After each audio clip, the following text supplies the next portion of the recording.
Buenas tardes a todos, muchas gracias. Gracias por la invitación, gracias por estar acá, la embajadora y todos ustedes. Voy a empezar a exponer, siguiendo la hoja de ruta de lo que básicamente me has pedido y hablamos. Me voy a ir moviendo y voy a tratar de ir acompañando cada una de las cosas que les he traído para ver. Me han pedido que hablemos del mundo, de la región y el impacto básicamente en nuestra región, en el Mercosur. Y he traído esta hoja de ruta, que es bastante amplia, voy a tratar de terminar, y que dice, primero, la idea de interpretar cómo metodológicamente nosotros entendemos que funciona el mundo. O sea, hay un método de análisis. Y lo quiero explicar en el capítulo 1. Es un circuito conceptual que es el que nosotros tratamos de tener en cuenta para ver qué es lo que puede venir. Hecho esto, voy a pasar al bloque internacional en sí mismo. Hoy el bloque internacional, cuando uno lo mira contra 50 años atrás, muestra que casi la mitad, 40% del mundo es Estados Unidos y China. Entonces, a partir de ahí, voy a tratar de ver fundamentalmente en qué anda y hacia dónde va Estados Unidos y cómo puede resolver este entuerto que tiene con China. Por supuesto, está abierto a notable cantidad de incertidumbres el mundo, pero vamos a tratar de saber qué puede pasar ahí. Y ahí vamos a pasar al bloque regional. La región, ahí dice upgrade macro, ha ganado bastante en términos reputacionales, fiscales y monetarios. Está con un conflicto en general la región, con un conflicto. Brasil y Argentina son dos casos particulares que lo voy a tratar en detalle. El problema de la región es que está con baja tasa de crecimiento y que tiene alguna dificultad en saber cómo se recupera el crecimiento, que no es un tema menor, porque al final ya a mí me ha pasado en 30 años de actividad profesional, no ustedes solos. Todos los segmentos de la economía terminan viviendo del derrame del crecimiento mundial. Al fin y al cabo, la inflación es un problema, el fisco es un problema, lo monetario es un problema, pero siempre uno intenta terminar de interpretar el crecimiento y el empleo, porque es al final lo que derrama. Quiere decir que ahí en la región estamos con un upgrade respecto a que estos, yo no puedo hablar así todavía por Argentina, pero sí se ve con nitidez en el Uruguay o en Brasil, estamos con un conflicto de cómo crecer por más que hayamos mejorado. Y luego voy a ir al bloque de los países donde espero tener tiempo para profundizar en Brasil, Argentina. Muy probablemente estemos, no lo sé, digamos, frente a la alternativa de algún cambio político también en el Uruguay. Pero bueno, a discutir. O sea, es bastante intenso esto, así que quiero ir rápido a empezar con esta historia. ¿Cómo es el bloque metodológico? El bloque ustedes saben que nosotros somos economistas no superficialistas, creo que somos bastante profundos, pero intentamos simplificar para el hombre común. La verdad que el mundo como todo tiene dos objetivos, crecimiento económico e inflación. Uno tiene que tratar de mirar crecimiento económico e inflación. Y crecimiento económico, los sajones, entre paréntesis, suelen incluir que el crecimiento económico incluye el empleo. Quiere decir que esto es ponernos a dilucidar crecimiento económico, empleo e inflación. Y tienen un instrumento preponderante que es la política monetaria, que hacen los bancos centrales. La política monetaria tiene una variable clave que es la tasa de interés. Por eso ustedes ven a diario, dicho sea de paso, hoy tomó decisiones el Banco Central Europeo, que fue no modificar su política monetaria.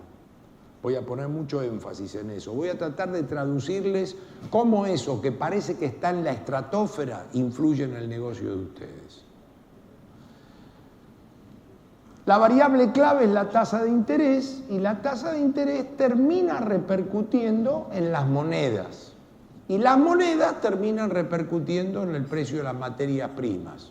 Y una región como la nuestra, y lo sabemos bien por lo que fue la década del 2000, tiene enorme influencia en términos de qué es lo que ocurre con las materias primas, a punto tal que puede definir la tasa de crecimiento económico de un país. Entonces, fíjense cuál es el circuito. Hemos arrancado con crecimiento, con empleo, con inflación en el mundo.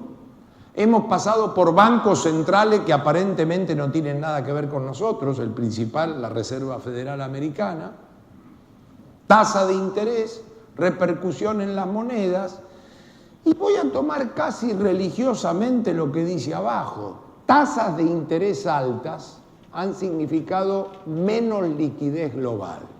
Menos liquidez global y tasa de interés alta ha significado un dólar fuerte en el mundo. Y el dólar fuerte en el mundo ha significado precio de las materias primas más bajas.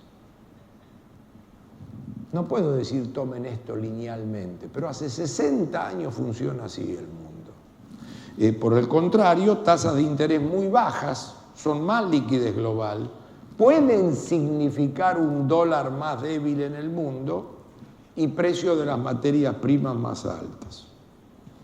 Este es el esquema que quiero usar hoy, por eso es el cuadro 1 de la reunión. Por supuesto, lo que yo tengo que hacer ahora, y acorde a los que les dije acá, es avanzar. Este es el principio, es el bloque metodológico. Y si ustedes miran, comienzo de los 2000, post-crisis 2008-2014, hoy, promedio de los últimos años, se ve que la tasa de interés de corto plazo es más baja habitualmente que la tasa de interés de largo plazo, es lo que se llama las yield curve positivas. No están mostrando nada anormal. Sin embargo, hoy esto está por empatar y acorde a lo que va a pasar en la próxima reunión americana, va a bajar la tasa de corto plazo, se dice que va a quedar una yield curve, o sea, la tasa de corto y la tasa de largo planchada y muchas veces hasta negativo. Razonemos un poco lo que estoy diciendo.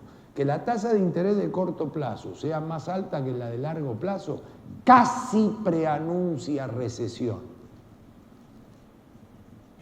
Casi. ¿Cómo será esta historia entonces? Yo les quiero decir que si pierdo tanto tiempo con esto es porque realmente esto funciona así y termina cayendo en el sector real, no de los americanos, del resto del mundo.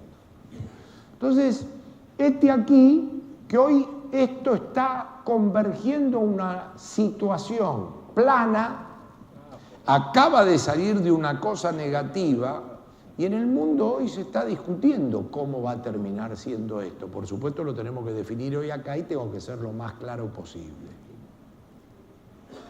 El precio de las materias primas. Yo voy a agarrar la soja, por ejemplo. Ustedes van a ver en comienzo de los 2000, 160 dólares la tonelada, casi 600 en la década del 2000, 330 ahora, muy parecido al promedio de los últimos 20 años. Ustedes saben que se dice en la Argentina, si la soja hubiera valido como le terminó valiendo a Kirchner, no caía el gobierno de la Rúa. A ese nivel, con independencia de las personalidades de cada uno. Así que yo los invito de nuevo a que vean esto, el tema porque lo conozco. El principal producto de exportación de la Argentina valía 160, lo que luego valió 4 veces más. Como si ustedes la misma casa la pudieran vender 4 veces más cara, solo porque cambiaron las condiciones internacionales y alguien va y la paga. No es que vale más cara, es lo que vale. Eso es. Acabo de decir eso. Hoy, cuando miro los mercados de futuro de soja, de petróleo y de cobre, están en una situación intermedia. Es muy relevante esto, muy relevante. Pregúntele a cualquier político del mundo Pregúntenle a un político de Argentina sobre la soja, pregúntenle a Piñera en Chile sobre el cobre, pregunten en México, casi digo, bueno, Venezuela está sin salida, pero sobre petróleo. Y esto que acabo de decir y acabo de mostrar acá, casi que quedó definido por la hoja 1. Miren la relevancia. Porque acabo de decirles, ojo que hay una tasa de interés que genera una moneda, dólar, más fuerte o más barato, que termina generando un precio de producto más caro o más barato, porque siempre en dólares valen lo mismo al final, por eso se mueven las monedas. Sigo, es acumulativa la carpeta, por eso lo que no se entienda muy bien de entrada, acumulativamente ustedes luego igual pueden ir entendiéndolo mejor. Esta es una parte, yo a esto lo llamo la parte financiera. ¿Qué tiene que ver la soja, el cobre o el petróleo con el dólar o la tasa de interés? Exactamente esto que acabo de decirles. Pero además ocurrió otra cosa, que cuando miro el PBI mundial, dos países, Estados Unidos y China, son 40% del mundo. No es más o menos, son 40% del mundo. De la torta hay dos que tienen el 40%. Si les agrego 10 más, nos vamos a 37, más 40, 3/4 parte. El mundo es 3/4 parte de 12 países, de los cuales en este pedazo hay 15 de Europa. O sea, hay como 55, 60 de 8 o 9 europeos, China y Estados Unidos. Y todo el resto del mundo tiene 23 puntos.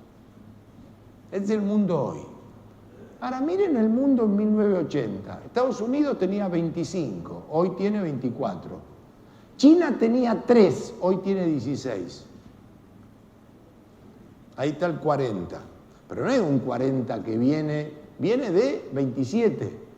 Entonces, quiero decir, algo ha pasado acá. Algo ha pasado. Un mundo que tenía 1/4 y 2, tiene ahora 1/4 y 15 en ascenso.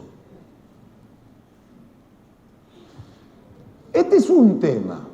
Entonces, yo acá digo, bueno, ya les presenté lo que les quería presentar. Acá vamos a tener que estudiar hacia adelante cómo va a funcionar lo financiero para detectar proyecciones de precios que a la postre van a caer en estas economías y cómo es esta milonga de que 40% y qué quiere Trump y etcétera, etcétera, a partir de su conflicto con China. Porque el dueño de 25 está peleándole al del 16, después vamos a ver por qué. Dicho esto, arranco con el capítulo de en qué anda y hacia dónde va Estados Unidos. Y quiero decirles acá todo un conjunto de cosas, que empieza así. Ronald Reagan en los 80 recibe un mundo de Jimmy Carter 15% de inflación americana. Entonces trae a Paul Volcker, que es un ortodoxo a la Reserva Federal, lo deja, es demócrata, lo deja, y Paul Volcker, con una tasa de interés fenomenal, termina con la inflación en el mundo. Muerta la inflación, resurge por varios años el crecimiento económico en el mundo. De ahí a hoy, ¿qué pasó? Bravo. En el año 2000, las .com, etcétera, etcétera. Pero la verdad que de entonces a hoy, 1980, hay un momento que el mundo la pasó mal, que es Lehman Brothers. Y hay como un antes y después. ¿Por qué? Bueno, miren, porque el presidente del Banco Central Americano, que le tocó lidiar con eso, dijo, mira, acá tenemos pánico, acá tenemos un problema, dicen que es la crisis del 29, voló el oro, dice, yo tengo la solución porque he estudiado esto. ¿Qué? Voy a emitir moneda. Como si fuera un país latino. Y aparece la famosa política monetaria fácil, etcétera, etcétera, etcétera, e imprimen. A la Fed la sigue el Banco Central de Europa, luego el Banco Central de Japón. Todo esto implica fuertes bolsones de liquidez. O sea, ustedes tienen que entender que lo que pasa no es gratis. Cuando en los 2000 invade a Latinoamérica una década brillante, con independencia del que le toca ser presidente, que paradójicamente le tocó a varias izquierdas que muchas de ellas terminaron en populismo, etcétera, etcétera, etcétera. No es que se iluminaron todos simultáneamente, es que esto pasaba en el mundo. Porque esa emisión monetaria no termina quedando en Estados Unidos, en Europa, en Japón. Entonces, a partir de ahí, y resuelto este problema, las secuelas que llegan a hoy día es que ese crecimiento fenomenal que empieza con Reagan en los 80, en términos tendenciales, que es el título que el señor me da, empezó a aflojar. Cuando empieza a aflojar, justo asume Donald Trump y dice, yo tengo que reflotar el crecimiento. Entonces, Donald Trump ve, primero un problema con China, arranca la trade war, que ahora vamos a ver y en qué termina. Y segundo, dice, tengo que hacer algo diferente. ¿Qué voy a hacer, dado que soy Trump? Voy a bajar los impuestos. Y no le dicen a la Argentina con qué lo vas a pagar. Dice, voy a tomar deuda. Soy guapo. Y baja los impuestos y toma deuda a 2 mangos con 20, que es el costo. Porque cada vez compramos bonos americanos nosotros, ayudamos a financiar a los americanos. Estamos seguros de tener un bono americano. Y lo ayudamos a financiar a Trump la baja de impuestos. Dice, voy a aumentar la deuda, pero el americano que quiera viene a producir acá, el que viene acá no le cobro impuesto a la ganancia, el que se va le cobro impuesto. Hizo una reforma de palo y zanahoria tratando de reflotar el crecimiento económico, que lo paga con deuda y que dentro de 3 años se verá. Eso tiene enormes implicancias en el mundo. Por eso le digo yo, creo que cuando termine van a ver un poco más la conexión de lo que les he venido a decir. Los estoy trayendo acumulativamente. Ahora, hay una pulseada con final abierto. Los gobiernos y los bancos centrales están quedándose cada vez con menos instrumentos para sostener el crecimiento. Porque si cuando la tasa de interés en el mundo está a 6% y la restricción monetaria es mayúscula, yo te digo, bueno, bajá la tasa y emití. Cuando esa tasa de interés llega a 0%, como le llegó a Japón, y dice, che, emito, pero no logro reactivar la economía, ¿qué será?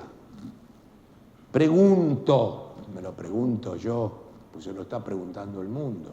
¿Está entrando el mundo en un escenario de esos? Pues cuando la tasa vale 0, ¿qué bajo? Ojo que no estoy diciendo ninguna gansada, ¿eh? Alemania da -0,5 la tasa. ¿Entendieron? Si vos vas a colocar a un banco, ponés 100 y te llevas 99,5. Pero digamos, no es un dibujo animado, estoy hablando de lo que existe en la realidad. Ya había pasado en Japón. O sea, nosotros contestémonos lo que querramos, hablemos de lo que haga falta. Lo único que ustedes tienen que entender es que tomás un avión hace 10 horas y está pasando eso. No es un tema menor. ¿Para qué? Para la liquidez mundial, para los negocios, para saber que con la plata está pasando eso en el mundo. Entonces, Estados Unidos, que después de estar estancado al 0 en 1980, creció 10 años al 4, 10 años al 3, lo agarró Lehman Brothers, negativo, salió emitiendo moneda 2,2, tiene ahora al señor Trump con 2,7. Con una cosa loca, porque la inflación apenas la puede llevar a 2,2, apenas la puede subir a 2,2, el desempleo está en récord histórico de empleo y tiene la tasa de interés, a diferencia de los bancos centrales en el mundo, todavía positivita, en 2,5, por arriba de la inflación. Y ustedes ven a diario a Trump peleándose con el presidente de la Reserva Federal diciendo, ¿cuándo vas a bajar la tasa? En una injerencia a la independencia del Banco Central. Eso es lo que está ocurriendo hoy. Hoy, es récord. O sea, alguien busca trabajo en Estados Unidos y no consigue trabajadores. En récord. Con todo lo que significa Trump para la CNN, Hollywood. Yo no he venido acá a hablar de esos temas anexos o de, ¿cómo se llama el loco que asumió ahora en Inglaterra?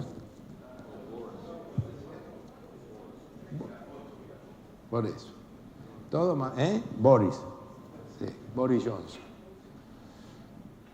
Bueno, el efecto Trump sobre la Reserva Federal es muy curioso, para que sepan de nuevo que está pasando esto. En diciembre del 18, no cumplió un año, en torno a buscar la neutralidad, el Banco Central americano estaba proyectando subas de la tasa de interés, pensando que en algún momento llega a 3,25 anual. Piensen cómo viene esta historia. Ubíquense en el mundo. Dije, en 1980 Ronald Reagan recibió 15 de inflación. La puso a 18. El señor Greenspan en los 2000 por las .com la puso en 6. En Lehman Brothers bajó a 0. Y ahora la estaban llevando de nuevo a 3. En el medio, entre la pelea de Trump, la trade war y qué sé yo, empezó a cambiar su postura la Reserva Federal Americana, a punto tal que más allá de toda la verborragia que usó, ahora se cree que va camino a 2 en menos de un año. Quiero decirle, no es que erramos solo los latinos. Esto hace menos de un año arrancaban a 3,25, van camino a 2. Y se dice que en las próximas reuniones de la Reserva Federal puede estar a 1,75 a fin de año. Que es la mitad de lo que estaban proyectando en diciembre. Todo eso tiene enorme connotación mundial que vamos a tratar de ver acá. ¿Qué significa? Pero los estoy poniendo en autos. Es más. La Reserva Federal, cuando empezó la crisis del 2008, en sus activos tenía 0 de bonos y empezó a emitir una barbaridad, 4,5 billion de trillón de ellos, comprando basura de bonos, basura hipotecario y otras basuras. Emitían pesos y en su activo tenían bonos. Se supone que los iban a devolver para contraer dinero y subir la tasa de interés. Y al día de hoy están casi con 3,9 todavía. Sin que nada lo justifique. El único elemento que encontramos luego de 7 correcciones que tuvo la bolsa americana en el año 2018 fue que en diciembre, los que son inversores del exterior lo deben saber porque les ha llegado su estado de situación, la bolsa americana perdió 16%. Fuera de eso y fuera de cualquier justificación, estamos yendo de nuevo a un mundo de tasas de interés regaladas por la presión de Trump, por lo que ocurre en Europa, por lo que ocurre en Japón.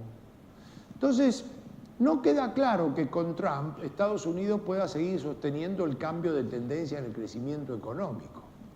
¿Qué están discutiendo hoy? ¿Ven el cambio de tendencia? ¿Ven que yo decía 4, 3, -1, 2, 2, Trump 2,7? Se dice que Trump le metió todo lo que pudo los primeros 2 años, pero hoy vuelven a discutir en Estados Unidos, de ahí la baja de la tasa de interés, el peligro de desaceleración o riesgo de recesión. Ahora me falta mostrar China, pero cuando muestre Estados Unidos y muestre China, les voy a mostrar en qué anda la mitad del mundo, para después ver, che, ¿y el Mercosur? Piensen que no fui muy rápido, pero si vuelvo al mundo, acá está Brasil, tiene 2. El segundo es Argentina, que tiene el 23% de 3, que no da 1. Quiere decir que da 3 contra 40. Falta Uruguay y Paraguay. ¿Entendieron el Mercosur en el mundo? 3 contra 100 o 3 contra 40. Estoy definiendo en qué andan los 40. Esa es la metodología. Entonces digo, bueno, ¿qué discuten? Y estos tipos están con el miedo de ir a la recesión. O sea, el gran tema de los próximos años es que la tasa de interés tiene poco margen para bajar. ¿Qué van a emitir de nuevo? ¿A qué mundo estamos yendo? ¿A un mundo donde la tasa vale cero y hay emisión monetaria? ¿No resurgirá algún día la inflación? Dicen los más ortodoxos de la vereda de enfrente. Y los que están de acá dicen, deja que venga la inflación y después vemos.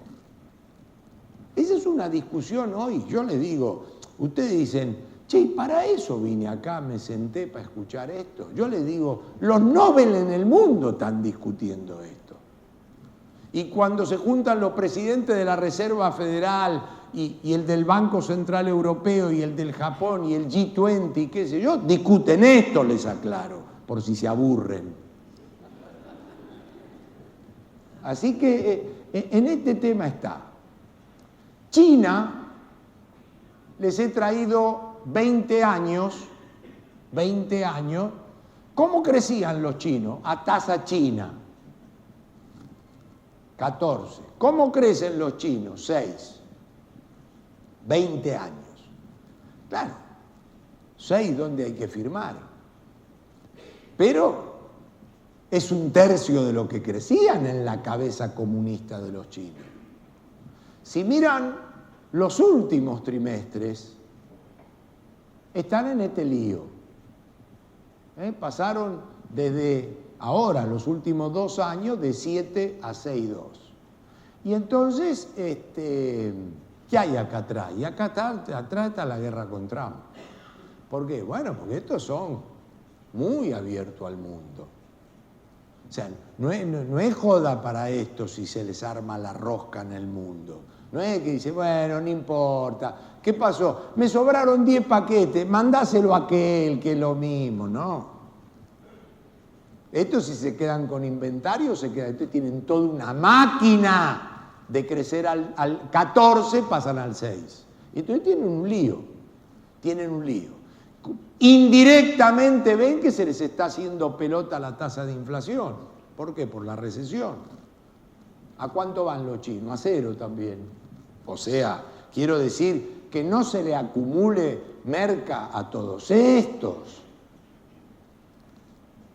Ese es el mensaje que viene del mundo. Y encima, esta es una serie desde el año 2000, 20 años, tipo de cambio real en China. Tiene 2 visiones. ¿Qué van a ver acá? Que se derrumbó el tipo de cambio. O sea, los chinos hace 20 años el tipo de cambio en términos reales, por más que Alan Greenspan, presidente de la Reserva Federal, dijo, you are manipulators, denunciados en Naciones Unidas. Dice, los chinos juegan sucio. No estoy metiéndome en lo institucional, dice el Banco Central Americano, pero devalúan. Y cuando estos devalúan no son Argentina y Uruguay. Si estos devalúan, nosotros nos damos cuenta enseguida en Estados Unidos. ¿Y entonces qué hacen? Van a las Naciones Unidas a denunciarlo. Entonces, claro, los tipos se vieron obligados a un derrumbe de su tipo de cambio real. Ahora, ¿cómo conviven en el mundo vendiendo? Bueno, porque su fenomenal productividad, baja de costo. Si hay algún textil acá que tiene problema con productos chinos, no se calienten porque miren de qué estamos hablando. Cuando dicen, no, yo lo que quiero es que me paren la entrada, estamos hablando de una selección del Real, el Barça, el Bayern. O sea, no es un club de barrio. Ahora los tipos están con una caída del tipo de cambio real fenomenal, que significa A, que mirá lo que habrán hecho en términos de productividad, pero B, que están a tiro de devaluar. Porque fíjense que tienen un tipo de cambio real 30-40% inferior al que tenían hace 20 años. Con todo eso invadieron al mundo. Este es el cuadro chino, o sea, están con espacio para despreciar. El día que usen la devaluación para corregir, se arma un quilombo bárbaro, porque los van a denunciar por todos lados. Pero ese es el ejercicio. Ahora, claro, ¿y las cuentas cómo dan? Y Trump llegó, entró, asumió y le pusieron este cuadro en el escritorio. Dijo, ¿qué es esto, Trump? Dijo, mira, acá tenés 1 billón, que no sé ni cómo se lee, de déficit comercial. Si hay argentinos en la sala, son 2 Argentinas y media. Y es casi un Brasil, con un poco más, de déficit comercial. Y dice Trump, a ver, ¿me muestran con quién? Y dice, bueno, mira, con los chinos estamos 400.000 palos abajo, con los europeos 300.000 palos abajo, con los mexicanos 100.000, con Japón 70.000 y dentro de Europa con el que más abajo estamos, con Alemania. Y a lo Trump dijo, bueno, arranquemos con China la trade war. Después vamos a ver México, después vamos a agarrar a los japoneses y vamos a agarrar a los alemanes. ¿Por qué? Porque quiero dar vuelta a esto. Y lo votó. No lo vota ni la costa este, ni la costa oeste, ni Hollywood, pero lo votaron todos los del medio que ven que cierran la fábrica. Medio ahí se arma una galleta ahí, ¿no? ¿Por qué? Bueno, porque somos de un mundo capitalista, abierto, y un día cae uno de estos y dice, ¿qué? Entonces le dice a los chinos, no quiero cerrar, pero da vuelta a esto, papá. No, pero mirá que yo no soy manipulador, no me importa, da vuelta a esto. Esta es la trade war. Esta es la trade war. Dice, cuando yo vea que esto se acomoda, entonces vemos. Negociará a los real estate como un verdulero, no presta atención a la Cancillería. Esto es Trump. Esto es Trump. Con números. Dice, yo lo voy a ir agarrando de a uno, pero arranquemos por China. En una visión donde los chinos, miren, los Estados Unidos tienen 1 billón de lo que quieran, 2 Argentinas y medio, negativo. Y los chinos vienen de 1 positivo en el mismo planeta. O sea, quiero decir que cuando vos decís, che, ¿esto cuánto tenían de PBI? 2. ¿Y cuánto tienen? 16. Y nosotros 25 seguimos siendo lo más grande, pero tenemos 25. Trump dice, ¿tenemos algún genio en Cancillería o en la NASA que esté pensando el mundo de los próximos 20 años? Yo lo voy a pensar, dice Trump. Vamos a pararlo a esto. Esa es la trade war. Dicho en el Salón Oval, en otro lenguaje. Pero mi tarea es traducirles. Y con números. Yo sin números no sé hablar. Estos tienen 1 abajo y estos están 1 arriba. Y los chinos dicen, estamos ajustando. Mira, 830 estamos ahora. Y los americanos siguen en el billón ahí, ¿ven? 350.000 los alemanes. Los alemanes, tiki, están atrás. Bueno, en esto anda el mundo. Entonces, Trump dándole mucha bola a esto y menos a la primer parte. Dice, ¿qué es la Reserva Federal? Y que bajen la tasa a 0. No podemos caer en nivel de actividad. Y mientras vayan parándome los productos chinos, esto lo voy a arreglar yo, dice Trump. Así. Ese es el esquema, ¿eh? Ese es el esquema. No me paré la economía acá y anda interponiéndome. ¿Cuánto tenemos con los chinos? 500. Bueno, agarrá a 200.000, ponele.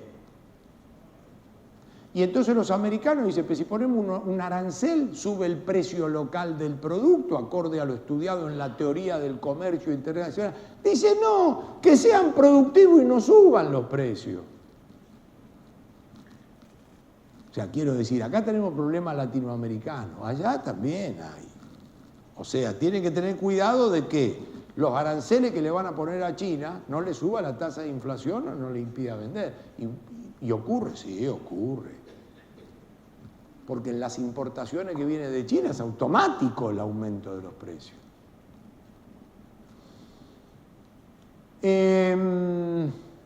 Conclusión mundial. Hay una tendencia mundial actual que es de dificultad para crecer y para estar en niveles más confortables. O sea, quiero decir, el drama no está en el Mercosur, está en el mundo.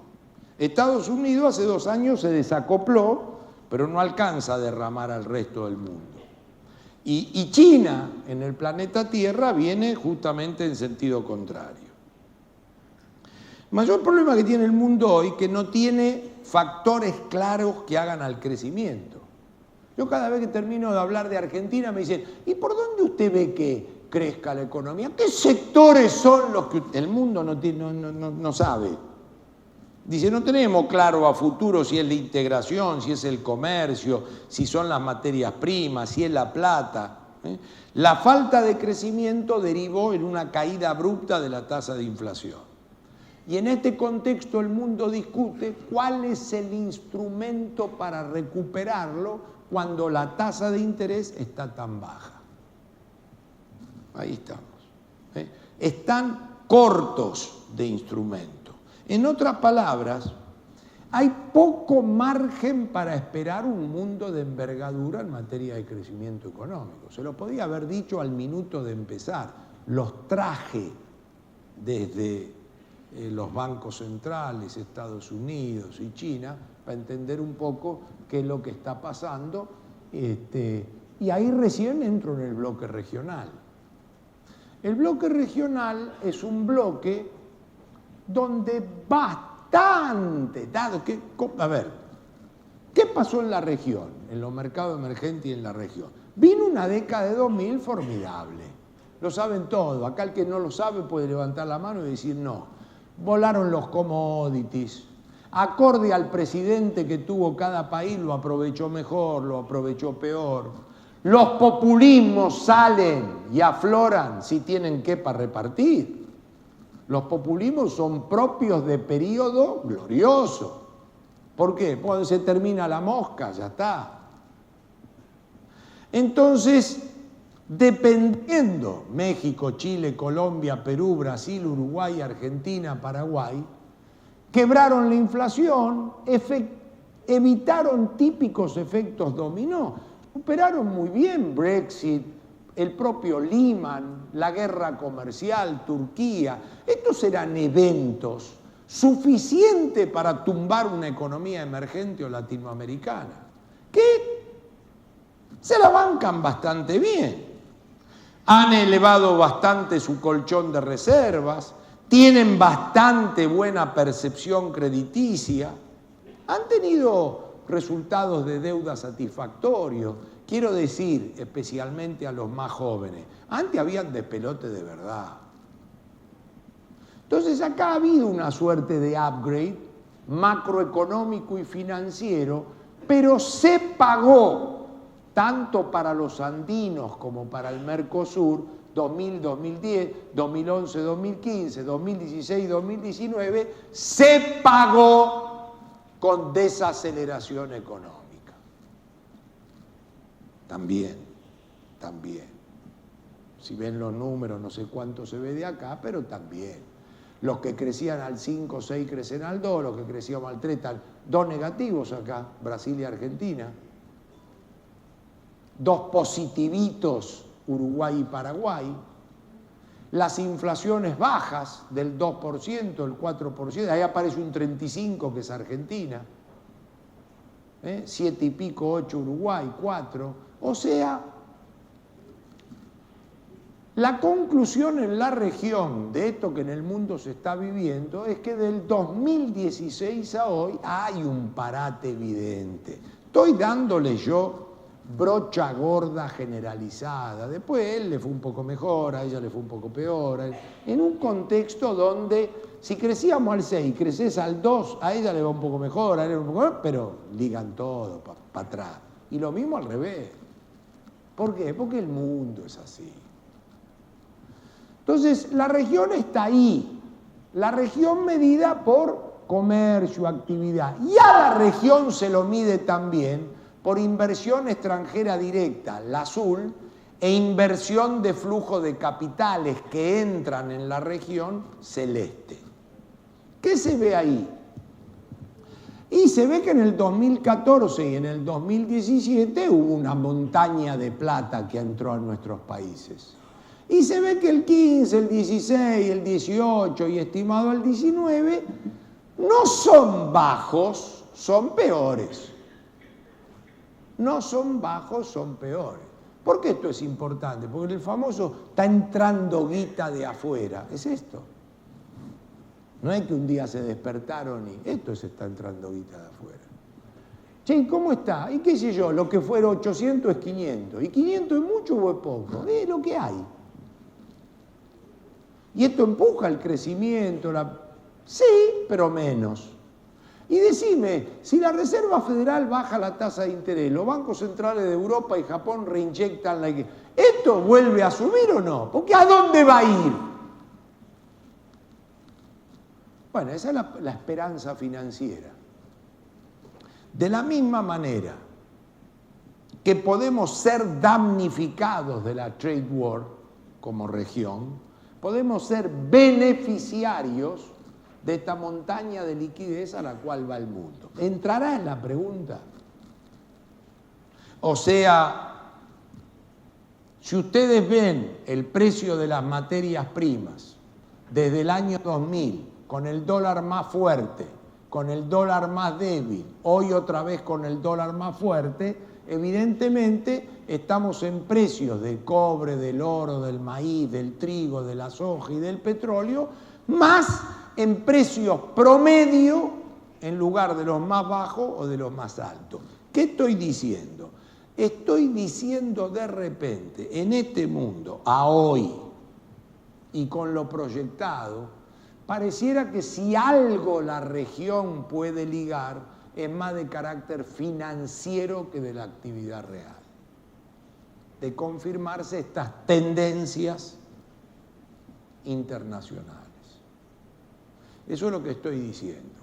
Por lo tanto, en la conclusión regional, ahí está el primer renglón, lo que acabo de decir, más lo financiero que lo real, es posible que estemos en un ciclo más largo de bajo costo del financiamiento, mayor liquidez e inversión extranjera, pero no es un mundo grúa en el sentido de que el nivel de actividad del mundo ayude a la región. Porque el nivel de actividad de la región del mundo va a ser del Brexit, del proteccionismo, de la guerra comercial, trabado en general con repercusión en la región. Y hoy está con activos y pasivos la región. Se está generando en la región, mire cómo son las cosas, ¿no? Porque en una de esas te toca y el mundo es peor. ¿Está generándose un cambio de tendencia política en la región? Pareciera que sí. Si te pones a chequear uno por uno, los que estaban no están. Después veremos si te conviene o no. Porque resulta que los que estaban ligaban la economía creciendo al 6, al 7, con las hojas 600, y ahora que le toca a la vereda de enfrente viene una cosa más pesada. Esos efectos manada existen, ¿eh? ¿Ustedes se creen que de pedo en 10 países de la región vinieron todos los que están de este lado? Y cuando se produce un cambio aparecen todos los que están del otro lado. Hagan la cuenta, Chile, Argentina, Brasil, no sabemos Uruguay, Paraguay, Colombia.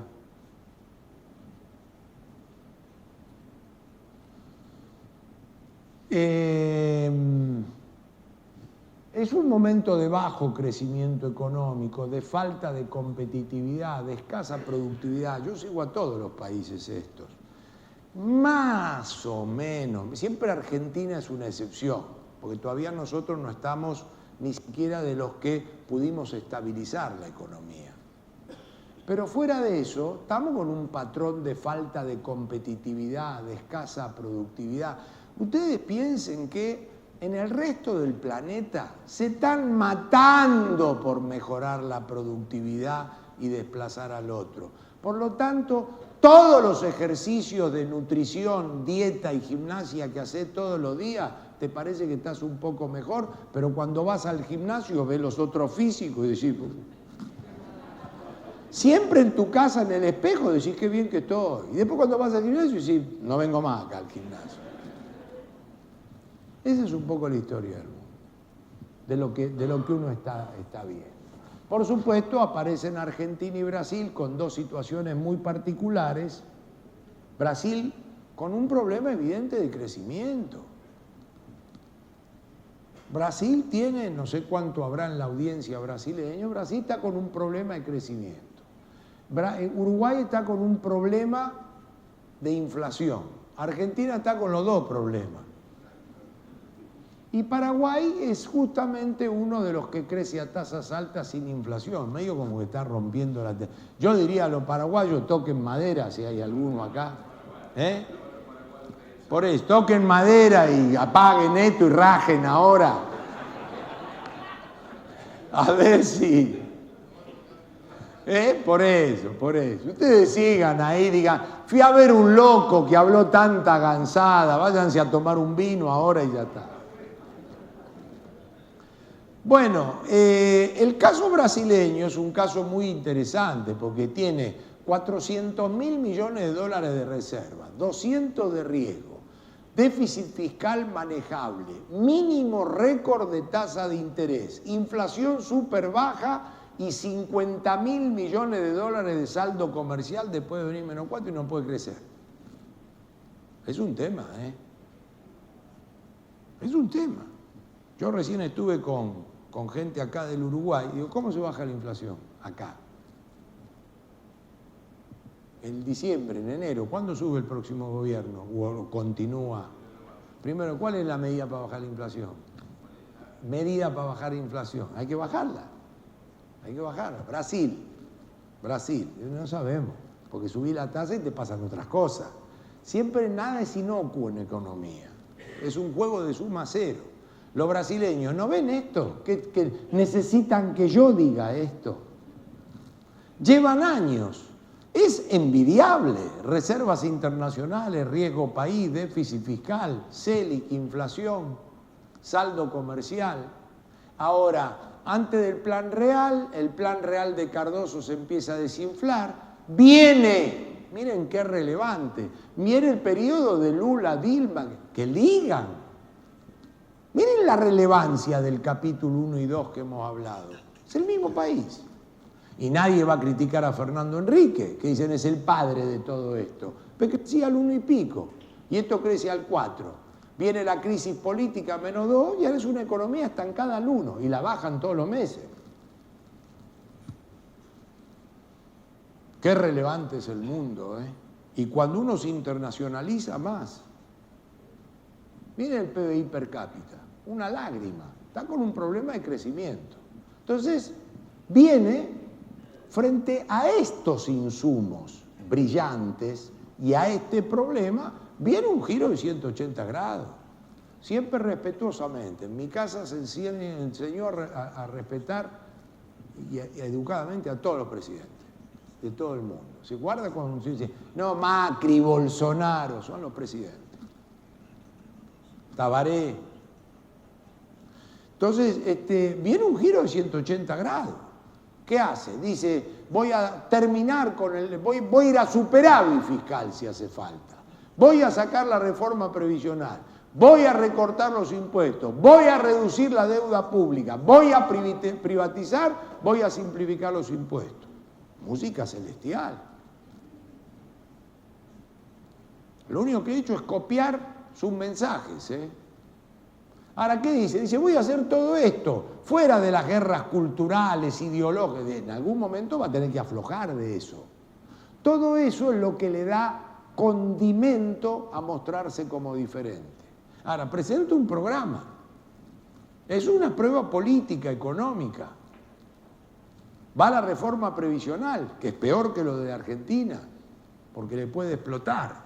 Ahora, crece con esto, ahí está la reforma previsional, edad de jubilación, aportes mínimos, desaparece el lío de la jubilación pública, edades mínimas, se unifican alícuotas, es un ahorro de casi 3 puntos del PBI, 200.000 millones. ¿Cuál es el programa de Bolsonaro? Viene con un ministro ortodoxo de Chicago y dice, mirá, acá estamos fenómenos, no crecemos, ¿qué tenés que hacer? Esto.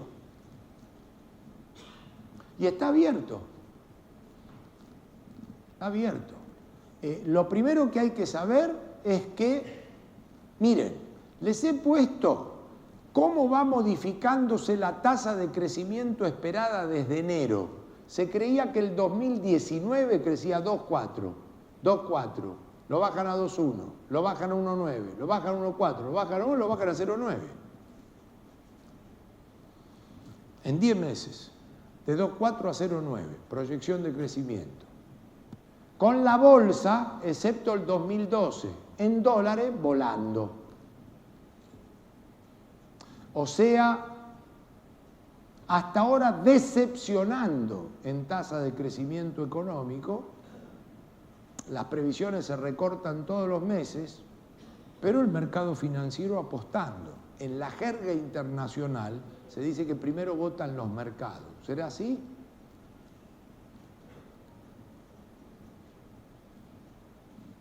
Este es el tema de Brasil. Una economía que lucha por salir de la recesión, del estancamiento, por lo menos volver a un ritmo hipermoderado, pero con ritmo, con un gobierno de origen político sin precedente, buscando profundos cambios estructurales, el mercado con un claro voto a favor, Bolsonaro muy apoyado por la administración americana. ¿Estaremos frente a un cambio? Les he planteado todo como viene hasta hace media hora en Brasil. Esto llegó, este material llegó hace a la tarde. Y el caso argentino como el segundo grande de... El caso argentino parte de un primer preconcepto que lo he discutido mucho tiempo con el presidente. El primer gran error del presidente Macri fue no haber, la palabra no es denunciado, no haber puesto en autos a la sociedad argentina de la catástrofe que recibía. Macri recibió una catástrofe. Por supuesto, yo no he venido acá a hacer política, así que mi visión sigue siendo estrictamente profesional, aunque no la compartan. El problema en la Argentina es que la gente no discute si hay catástrofe o no, si la situación explota. Y la característica básica del 10 de diciembre del 2015 fue que fue asintomático y sin explosión. Y eso al día de hoy sigue confundiendo todavía a la gente. Es el peor déficit fiscal, el gasto público récord, la presión tributaria alta, dolarización estructural, precios relativos de la luz, el gas, el colectivo ridículos. Yo decía el 10 de diciembre del 2015, y me decían, no lo diga más que perdemos la elección, que había que subir 9 veces el gas y la luz. Sí, porque valía 10% se pagaba la luz de lo que costaba producirla. Y todavía no se ha resuelto. ¿Cuál es la característica básica de esto? La estanflación.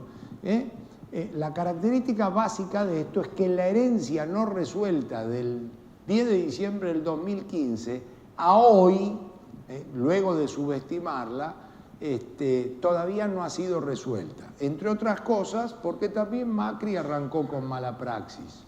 Su apresurada unificación cambiaria, la cabeza bimonetaria no resuelta, el tomar deuda en dólares para financiar al fisco en pesos, las metas de inflación irrealistas fueron problemas de mala praxis.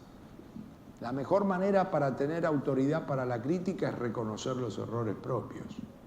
Así que a la Argentina lo peor que puede hacer el 10 de diciembre del 2019 es no tener este proceso acumulativo de problemas en la cabeza. Tiene una herencia del 10 de diciembre del 2015 a la fecha no resuelta, más vestigios e inercias de la mala praxis. Como subproducto de eso, acumuló en 4 años de Cristina y 4 de Macri 866% de inflación con menos 1,7 de crecimiento. Si hago raíz octava, da 33 de inflación y 0 anual, contra 3,3 del resto de Latinoamérica.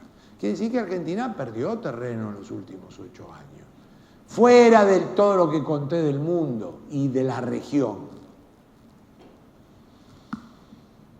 Por lo tanto, en la acumulación del 10 de diciembre del 2015 y 2 años de mala praxis, la Argentina terminó en un clásico programa fondomonetarista de mucha plata, de mucho soporte de la administración americana, de 51.000 millones de dólares en 13 meses y 6.000 para los próximos 2 años. Es un apoyo a la Argentina, pero fundamentalmente al presidente Macri.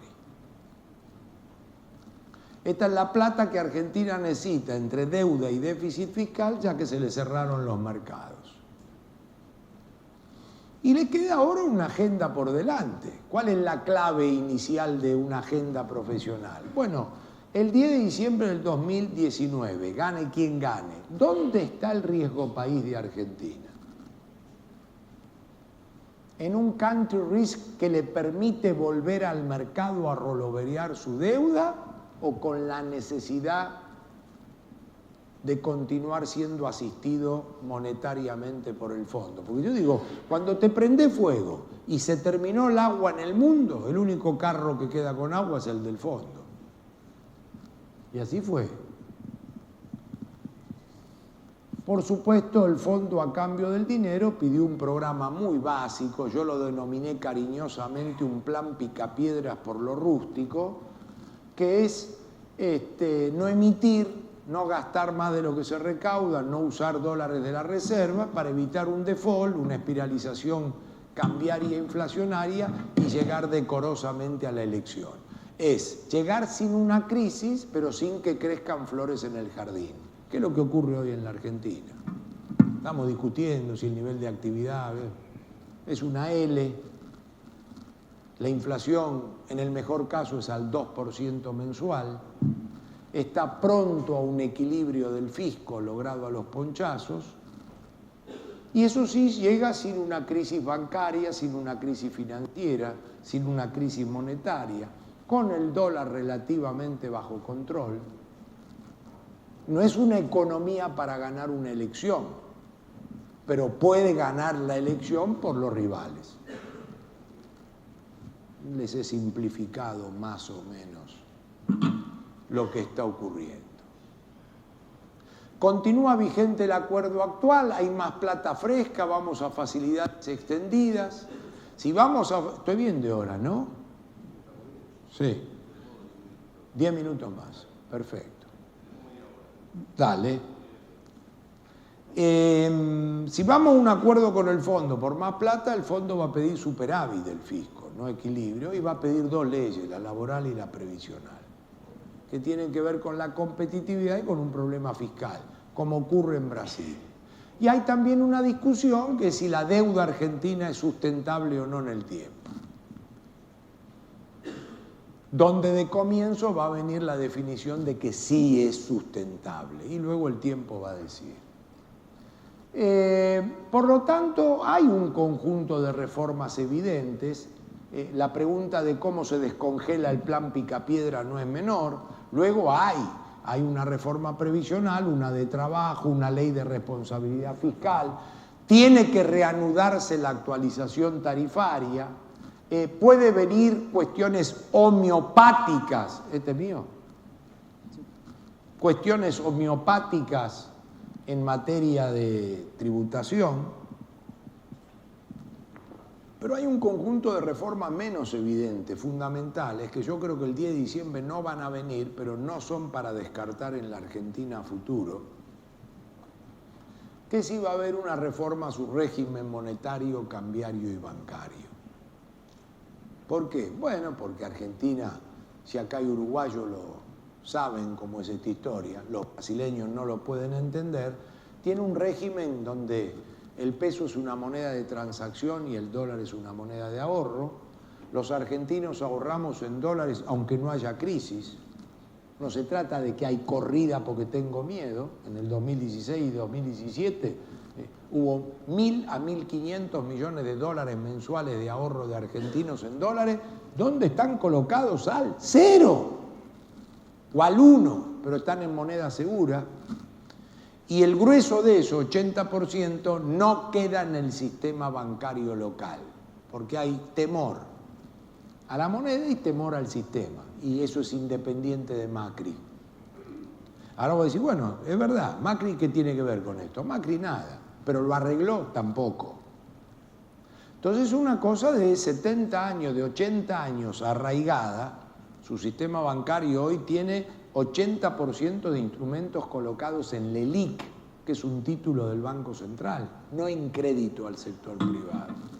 Entonces la pregunta es, si más allá de las reformas filosóficamente demandadas por el fondo, fiscales, previsionales, laborales, Argentina va una vez más a una reforma de carácter monetario, bancario o cambiario. Mi respuesta es que hoy no va a eso.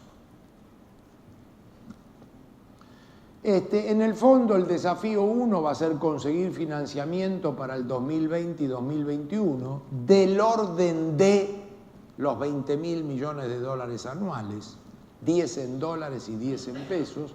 Por eso es importante saber si el 10 de diciembre del 2019 el country risk de Argentina es un country risk que le permite volver al mercado o no.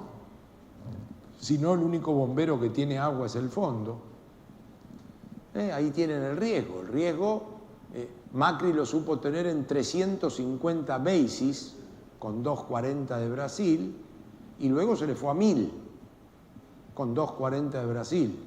Y ahora estaba en 7.80, 800, con 2.20 de Brasil. O sea, es un ida y vuelta. Solo que Cristina Fernández pudiera ganar, le pone 300 puntos al riesgo. Pero además hay 700 de la economía. No me hagan perder la objetividad del análisis. No es todo Cristina. Y este es un conflicto, no sé si este cuadro algún día no lo van a tener que usar los uruguayos a futuro.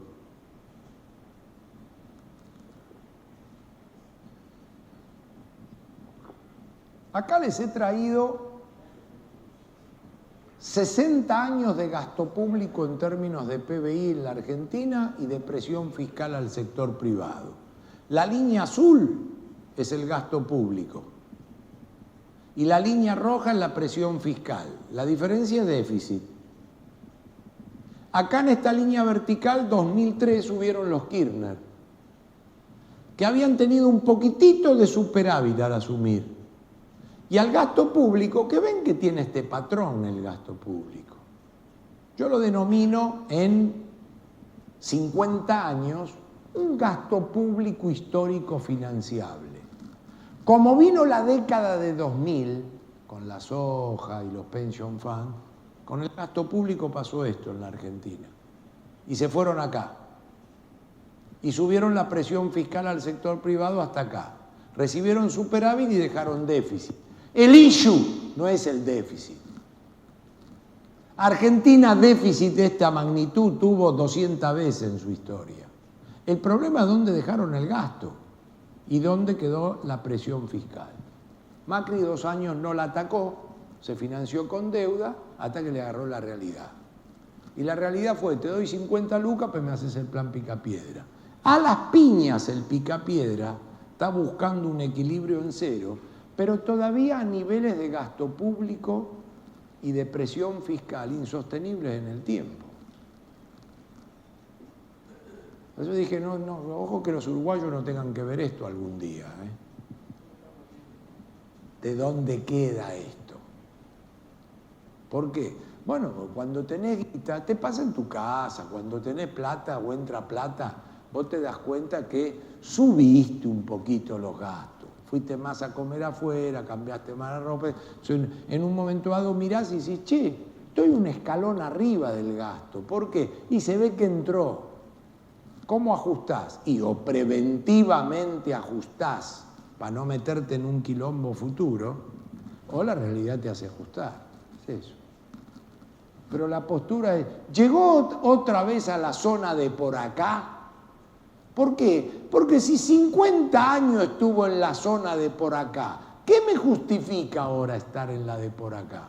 Por eso cuando el sector privado pide que le bajen los impuestos, si no sigue bajando el gasto, no pueden bajar los impuestos. Esta no es una visión neoliberal ortodoxa. Digo para que aquel señor que me está grabando salga esto, porque te veo grabándome desde que llegaste y como después aparezco en algunos lugares editados diciendo lo que quieren escuchar, igual esto lo vas a poder cortar, pero bueno. Me gustaría que aparezca todo grabado, quiero decir, estoy diciendo no tenemos capacidad todavía para esto. Y ahí tenemos un tema. Y acá está la dolarización. Ven los números, sin números no se puede hablar. Del 2008 a la fecha, con 4 años de control de cambio, los argentinos compramos 125.000 millones de dólares. Y en el sistema bancario formal quedaron 30. Todo esto es formal y blanco, no es trucho, mercado paralelo o fuga de capitales o vinieron a comprar departamento a Uruguay. Pueden haber venido, pero esto es formal. Está denunciado en la FIP y paga bienes personales. No son argentinos delincuentes, son que no confían en la moneda. Y paso de acá a acá, no confían en el sistema bancario. Entonces los argentinos generamos 100.000 millones de trade surplus entre exportación e importación, pero luego lo transformamos en dólar y sale de la Argentina. Sale de la Argentina que puede estar en un colchón o en una caja fuerte, no necesariamente en otro país.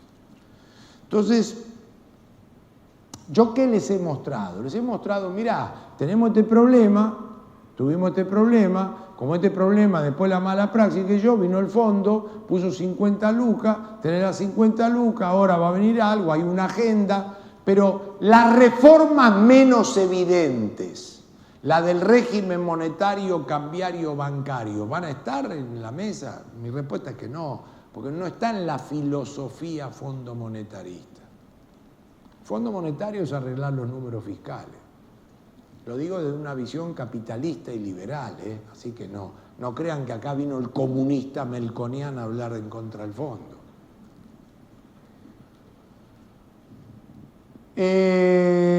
Bueno, yo soy muy escéptico en términos de los Fernández y por el momento escéptico en términos de un giro aunque gane Macri, aunque entre Macri y Fernández, Macri es para mejor.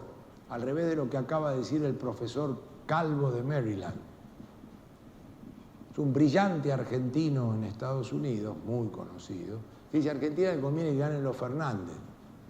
Dice, así chocan primero y después hacen las cosas. Está en todos los diarios de hoy. Qué sé yo. Ahí estamos. Por supuesto, Grecia, Ucrania, el propio Brasil, miren, son 0, menos 3,5, menos 3,3, 1,1, 1,1, 1,3. Ucrania, 0, 0, menos 6, menos 9, 2, 2,5, 3, 3, 2. Grecia, menos 0,3, menos 4, menos 5, menos 26, más 6. Son programas largos, largos. Pero me he metido en Brasil y en Argentina en los propios dilemas en un circuito de mundo-región. Me queda el Uruguay. El Uruguay está clarito que tasas de crecimiento del 7, casi 8, como la que tuvo, miren qué casualidad, otra vez en los 2000, no las va a tener. Y se ha como clavado en una inflación, 3, 6, 10, 11 años. Es uno más, uno menos. Ha reducido su tasa de expansión y está con un problema estructural muy ligado definitivamente a lo fiscal. Piensen que Tabaré acá recibe 0 casi de déficit fiscal de un ajuste fortísimo de Jorge Valle. Y acá por el 2013, 15, 16 tiene 4 puntos, hoy todavía tiene 3, tiene un lío fiscal Uruguay. Dentro de las generales de la ley del mundo y del Mercosur que les he mostrado, tiene un problema fiscal, un problema en la tasa de inflación, un problema en la tasa de crecimiento económico. Está clarito en el Uruguay, ha pasado de un balance primario superavitario de 4 puntos, donde pagaba 4 de tasa de interés y le quedaba 0, ha perdido el superávit fiscal de 4 puntos que tenía y está pagando casi 4 de intereses. Tiene un problema Uruguay, tiene un problema de acumulación de deuda, resuelve bien su problema bimonetario, no a la Argentina, y tiene de tanto en tanto atraso cambiario. Es caro Uruguay. Hace 22 años tengo casa en Uruguay. Da miedo que se te rompa algo y tengas que llamar a alguien. Y mucho más si no hay chino, de lo que se rompe. No hay chino, está frito. Porque si hay chino, todo vale $100. Todos los chinos valen 100, 200. Si no hay chino, sonaste. Y hay tal tipo de cambio, claro. Miren el tipo de cambio real de Uruguay. Parece el de China. Parece el de China, mirá el formato. El tipo de cambio real del Uruguay tiene un lío. Tiene un lío. Por lo tanto, y termino, los problemas históricos de Uruguay han sido la estabilidad cambiaria, la estabilidad financiera, la inflación y el déficit fiscal. Pareciera que la cuestión financiera y cambiaria tienen un lío con Argentina en primer lugar y con Brasil, porque se aman y se odian. Cuando los argentinos tenemos quilombo no nos quieren ni ver los uruguayos, pero después cuando no estamos nos extrañan. Y lo mismo pasa con Brasil, pero ha encontrado las pasteras, un nicho de inversión extranjera. Nunca sé si son nuestras vacas muertas las pasteras, y les queda muy, muy pendiente una tarea. Va a tener un ajuste fiscal ahora, en enero me dijiste, ¿cuándo? ¿En marzo? Va un ajuste fiscal Uruguay, sin ninguna duda, sin ninguna duda.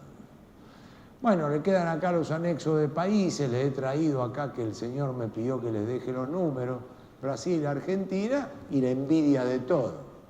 4, 5, 4, inflación 3, 4, 3. Así que de nuevo, toquen madera. Bueno, eso, que toquen madera, de esto no tengo nada para decir. 20 de deuda, qué sé yo qué han hecho. Es un intríngulis, debe ser Tuzame el ministro de Economía de Paraguay. Así que, bueno, esto es todo lo que tenía para contarles. De nuevo he tratado de ceñirme a lo que me pidieron, el mundo, sus discusiones dentro del mundo. Discutir los dos grandes que son 40, la tasa, el impacto, los commodities, etcétera, etcétera, la región y los casos particulares. Muchísimas gracias por el silencio, el respeto y la atención.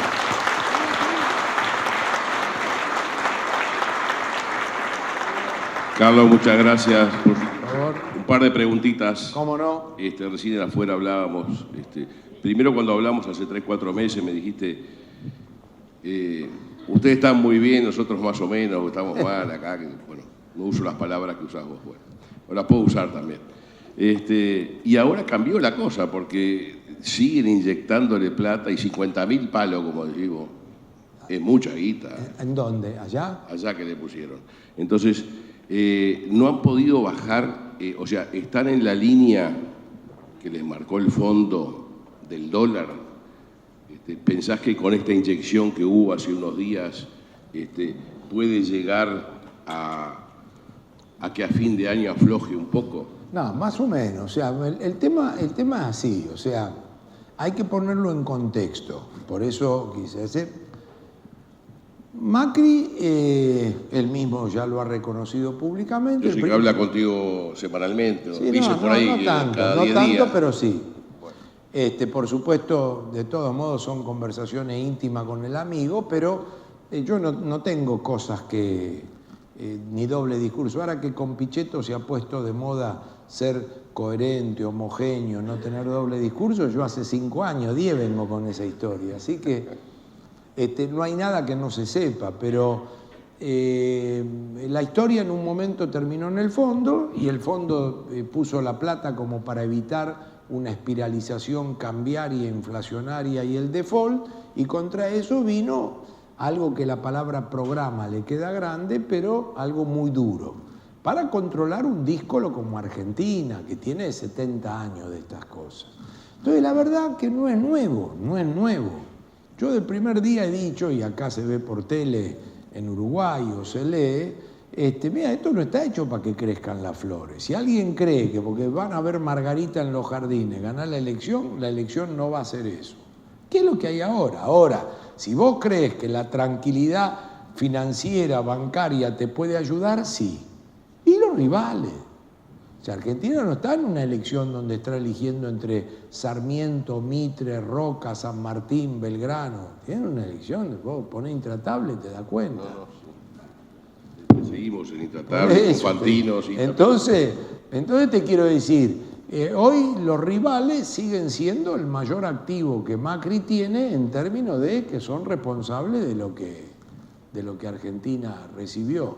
Por supuesto, insisto con un tema que da autoridad, no hay que ser fanático.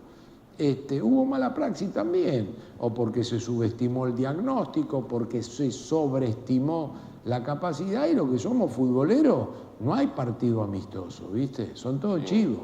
No, es verdad. Y tal vez también tenían desinformación de lo que estaban recibiendo. Bueno, eso yo ya no lo sé, porque por lo menos de parte mío estaban informados. Yo hace 30 años me dedico a esto y por supuesto vos tenés la información fidedigna si algún día pasás para el otro lado, pero las cosas más o menos las venís siguiendo. Yo creo que hubo una subestimación en el diagnóstico, una sobreestimación de las capacidades, hubo un formato de gabinete no acorde, pero de nuevo, ¿qué aprendés vos de mezclarte con la política? Que te dicen, no hables de eso porque van a creer que el problema Macri entonces, no, y el problema fue la herencia. Y la verdad que hubo un poco de todo. Es muy difícil, nosotros vivimos con inflación muchos años hasta que la bajamos, cuando llegamos a 10 puntos, después hace años que estamos abajo de los 10 puntos, ¿no? Anuales. Es muy difícil cambiar la matriz cuando uno vive en inflación siempre. Sí. Te voy a explicar por qué, entre otras cosas. Porque los primeros beneficiados de la inflación son los gobiernos. Porque la inflación permite recaudar el impuesto inflacionario y la nominalidad. Y además la inflación permite bajar el gasto público en términos reales. Si yo te voy a dar aumento de gasto 7 y la inflación es 10, te como 3. Ahora, si la inflación es 0 y te digo vengo a comerte 3, vos me sacás a los escobazos. Piensen que cuando Argentina tuvo 0 de inflación, de la Rúa, como hicieron los portugueses, tuvo que ir al Congreso a pedir bajar sueldo y jubilaciones 13 nominal, porque no daban los números. Lo mataron. Ahora, si al año siguiente vos subiste los sueldos y la jubilación es 10 y la inflación es 23, le comiste 13 igual. Pero en la nominalidad y en la ilusión monetaria, no voy a decir la gente se aviva menos porque vidrio no come, pero la inflación ayuda a los gobiernos. Entonces, hay veces que a mí me han preguntado periodistas y dije que no, si la inflación no es a propósito. Yo dije no, porque de 180 países en el mundo, 170 no tiene mala inflación. Y fíjate cómo actúan. Esta reunión la empecé diciendo, Reagan recibió 15 puntos de inflación de Jimmy Carter y al ortodoxo demócrata, no republicano, que tenía en el Banco Central, le dijo, usted que desee y haga el ajuste. Y la regla Volcker o Paul Volcker, que es un hombre gigante de 2 metros y pico, que fuma habano y fue un histórico presidente de la Reserva Federal Americana, mató la inflación. Nosotros, hay 2 países, yo te agrego a Uruguay, que seguimos pensando en dólares. Acá todos ganamos en pesos y vendemos en dólares los autos, los electrodomésticos, todo. O sea, estamos siempre pensando en viajás a Miami y decís, esto vale tanto en dólares, no sé cuánto. Bueno, Argentina tuvo épocas del 1 a 1, tuvo épocas de euforia, como el expresidente Sanguinetti dijo cuando tú sabes que fue la mejor temporada hace 3 años en el Uruguay. Dijo, no hay mejor que un argentino eufórico, dijo, ¿no? En su momento cuando ganó Macri, que estaban todos contentos. Bueno, ¿tú crees que ahí está viniendo? Y estuvimos hace 2 años con una charla sobre el blanqueo, ¿te acordás de capitales? Que fue muy importante. Y vos sabés que nosotros notamos en el mercado inmobiliario uruguayo que están viniendo desde septiembre para acá argentinos a invertir. Y le buscamos la explicación y entendimos que el que tiene propiedades allá con un dólar a 20 pesos alquilado y hoy está a 40, está recibiendo menos de un 1% en dólares, cuando acá le aseguramos un 5 o un 6%. ¿Tú crees que el dólar se va a mantener en Argentina? Lo dijiste hace un rato acá, si pasa esto, si pasa lo otro. Porque casualmente hace 8 años estábamos en Las PASO acá, sentados. Claro, también, sí. en 2011, ¿te acordás? Sí, bueno, si hay el dólar a 45 pesos de hoy es un dólar históricamente alto, no de crisis, pero alto. Para que tenga una idea, el 9 pesos de Kicillof o el dólar al cual Sturzenegger vendió 20.000 millones el año pasado, de hoy es 30 pesos. El dólar de Kirchner y Labaña heredado de Remes de hoy es 60 pesos. Los dólares de la hiper, todo eso no cuentan. O el dólar de la salida de la convertibilidad es 29 pesos. Es decir, 45 pesos no es un mal dólar, siempre y cuando no tengas inflación y tengas un programa. Porque si vos tenés inflación y no tenés un programa, el dólar sigue par y paso. Pero si me lo preguntás asépticamente, y yo te diría, un plato de pasta en la Collins a 45 duele. Duele. Y acá también duele. Acá también. Bueno, muchas gracias, Carlos. Te dejamos ir. Muchas gracias a ustedes y me voy.